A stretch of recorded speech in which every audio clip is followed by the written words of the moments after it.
தோழிகள் அனைவருக்கும் எனது அன்பான வணக்கம். இன்றைக்கி என்ன செய்ய போகிறோம் அப்படின்னா சுழியம் தான் செய்ய போகிறோம். இந்த சுழியம் ரொம்ப டேஸ்டியாகவும் அதே சமயத்தில் ரொம்ப ஈஸியாகவும் செய்யக்கூடியது. நம்ம சேனலில் நிறைய ரெசிபிஸ் போட்டிருக்கேன், கண்டிப்பாக நீங்கள் ட்ரை பண்ணி பாருங்கள். பிடிச்சது அப்படின்னா லைக் பண்ணி ஷேர் பண்ணி சப்ஸ்கிரைப் பண்ணுங்கள். இப்போ நம்ம இந்த ரெசிபி எப்படி பண்ணலான்னு பார்க்கலாம் வாங்க. அதுக்கு நான் ஒரு கப் பாசிப்பருப்பு எடுத்திருக்கேன். சுழியத்துக்கு கடலைப்பருப்புலையும் செய்வாங்க, பாசிப்பருப்புலையும் செய்வாங்க. நான் பாசிப்பருப்பில் செய்ய போகிறோம். இந்த ஒரு கப் நான் பாசிப்பருப்பு எடுத்திருக்கேன். இதை நான் வறுத்து எடுத்துக்கலாம். நல்லா பச்சை வாசனை போகிற வரைக்கும் நல்லா வறுத்து எடுத்துக்கலாம்.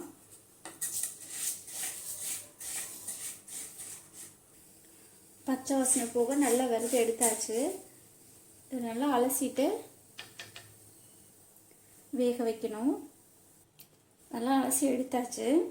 ஸ்டவ் ஆன் பண்ணி தண்ணி ஊற்றிடலாம். பாசிப்பருப்பு வேகிற அளவுக்கு.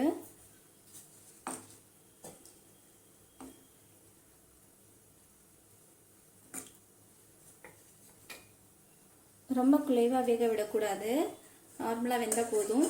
மூடி வச்சிடலாம். நல்லா வெந்துருச்சு.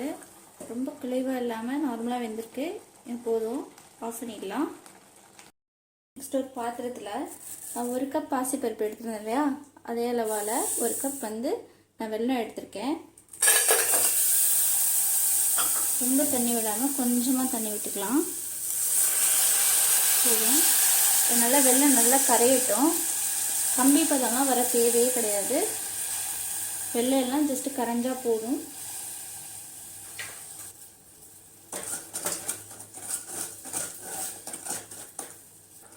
வெல்லம் நல்லா கரைஞ்சிருச்சு. ஆஃப் பண்ணிடலாம்.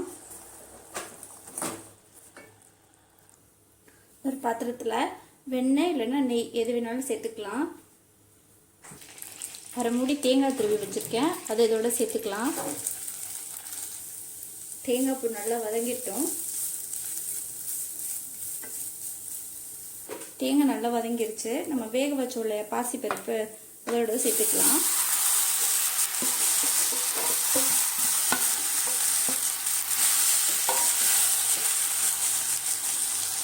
வெள்ளை பாகு ரெடி பண்ணி வச்சுருந்தோம் இல்லையா, அதை இதோட சேர்த்துக்கலாம்.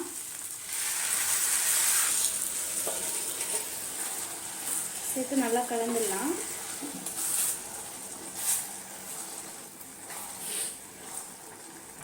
இதோட நான் ஒரு அரை ஸ்பூன் உப்பு சேர்த்துக்கிறேன்.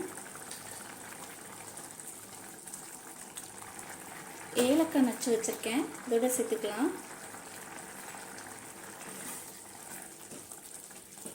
எல்லாத்தையும் நல்லா சேர்த்து கலந்து விடலாம். இது நல்லா கொஞ்சம் கெட்டியாகிற வரைக்கும் கிண்டிட்டு இருக்கலாம். தண்ணியாக இல்லாமல் ஓரளவு நல்லா கெட்டியாகிடுச்சு. ஆறிடுச்சுன்னா ரொம்ப கெட்டியாகிடும்.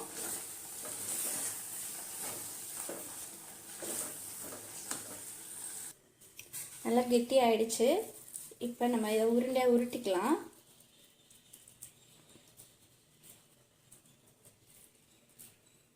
இதே மாதிரி எல்லாத்தையும் உருண்டையாக பிடிச்சிக்கலாம்.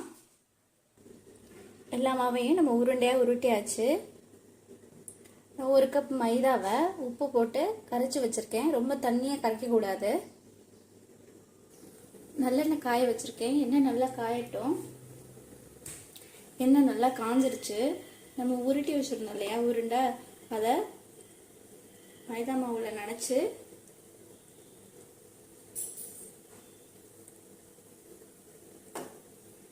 எண்ணெயில் போட்டுடலாம்.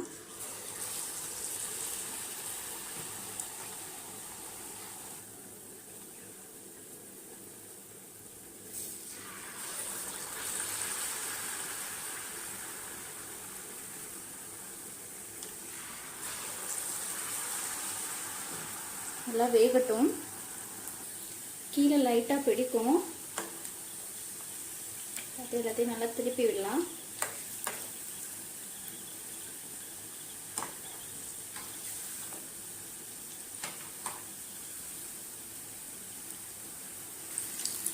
சுழியம் ரெடி ஆகிடுச்சு. வெந்துருச்சு, எடுத்துடலாம்.